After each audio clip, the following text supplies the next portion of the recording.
460 milliards de dollars, c'est la valeur des marchandises contrefaites importées dans le monde chaque année. La valeur de l'immatériel, que ce soit des dessins, des marques, des modèles ou encore des brevets, n'est plus à démontrer. Alors, comment mieux protéger sa propriété intellectuelle? Comment se défendre le cas échéant? On en parle dans l'Extalk.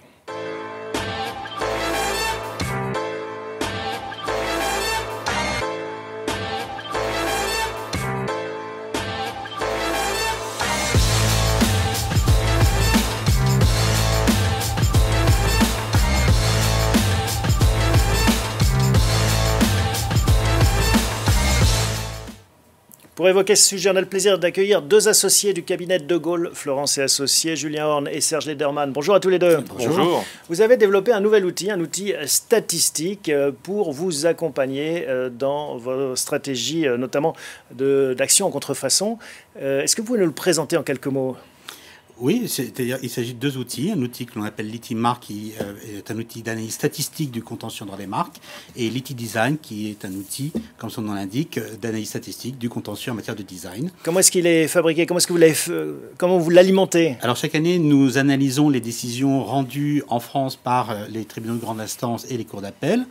Et cette analyse est réalisée en interne par nos juristes et vérifiée par nos avocats. Et elle vient alimenter, il y a environ 80 critères pour chaque décision qui sont passés en revue. Et donc ces critères-là, cette analyse vient alimenter une base de données à partir de laquelle nous pouvons extraire tout un tas de statistiques, de données propres à tel ou tel type de litige. C'est une base de données qui est enrichie chaque année avec l'analyse des contentieux rendus au cours de l'année précédente. Nous avons à ce jour un peu plus de 600 décisions dans notre base de données. Mais alors concrètement, à quoi ça sert? Dans un premier temps, ça nous a permis en quelque sorte de remettre en cause certains a priori que nous pouvions avoir. Quel genre d'a priori, d'idées reçues? Par exemple, un sentiment assez répandu consiste à penser que les sociétés étrangères seraient défavorisées lorsqu'elles sont opposées à des sociétés françaises devant une juridiction française.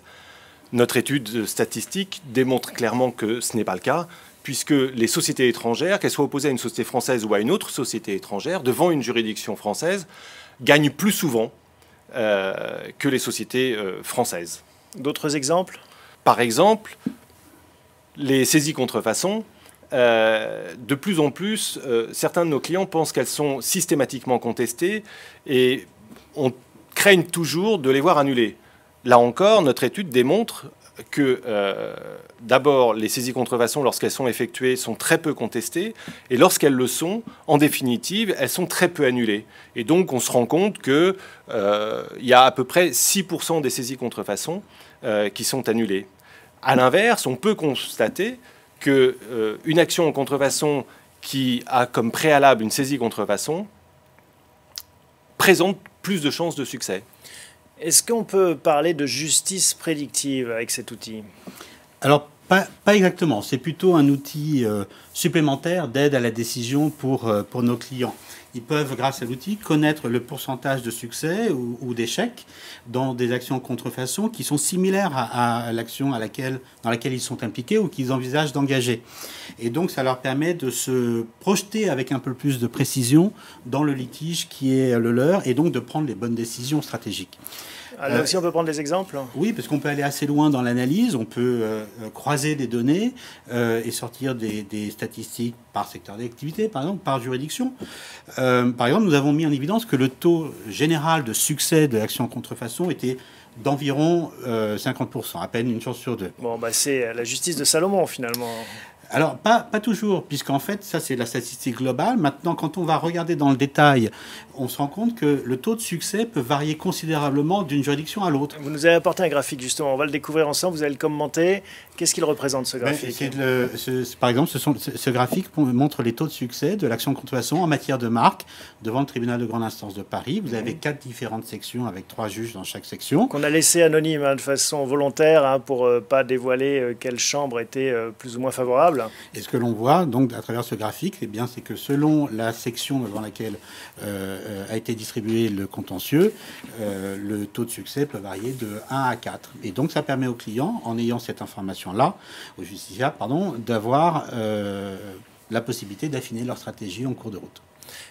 Mais Oui, Serge. Sur le fond même du droit, cette étude statistique nous permet de mesurer les fondements juridiques les plus efficaces, que ce soit le droit d'auteur, le dessin et modèle communautaire, enregistré, non enregistré, ou encore le dessin et modèle enregistré national. 2 chiffres sont extrêmement parlants à mon sens. D'un côté, on se rend compte que les actions fondées sur le dessin et modèle communautaire non enregistré ont eu un taux de succès de 66%. À l'inverse, les actions en contrefaçon engagées sur le fondement du droit d'auteur ont un taux de succès de 26%.